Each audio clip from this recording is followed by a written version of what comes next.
सत्यम आशिषम संतु. आता तो कलश उचलून घ्यायचा, यांच्या कपाळाला लावायचा, तुमच्या कपाळाला लावायचा, खाली टाकवायचा, परत यांच्या कपाळाला लावायचा, तुमच्या कपाळाला लावायचा, खाली टाकवायचा, परत एकदा, म्हणजे असं 3 वेळा. हां, उचला.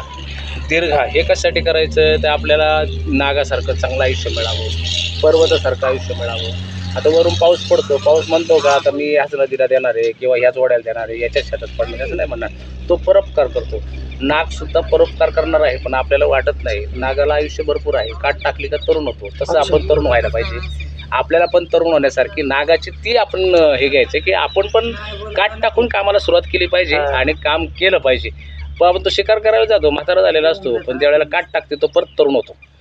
पर्वत आता सगळे वृक्ष झालेले आहेत, पाऊस पडला की हिरवं होणार आहे, म्हणजे ते तरुण होणार आहेत. नद्या आता पाणी नाही राहिलेलं, पण पाऊस पडला का नद्यांना पाणी वाहणार आहे, त्यात तरुण होणार आहे. मग तसं आपल्याला तरुण व्हायचं आहे, तशी कल्पना करायची आहे आणि कपाळाला लावा दीर्घ. त्यांच्या कपाळाला नंतर तुमच्या कपाळाला दीर्घ नागाना देग्रेशन आणि त्यांना आयुप्रमाणे मुन्याम दीर्घमायुरस्ती इति भवन्तु. परत एकदा दीर्घ नागाना देग्रेशन आणि त्यांना आयुप्रमाणे मुन्याम दीर्घमायुरस्ती इति भवन्तु. दीर्घ नागाना देग्रेशन आणि त्यांना आयुप्रमाणे मुन्याम दीर्घमायुरस्तु इति भवन्तु. तेन आयुप्रमाणे पुण्यम दीर्घमायु, म्हणजे दीर्घ आयुष्य मिळावं.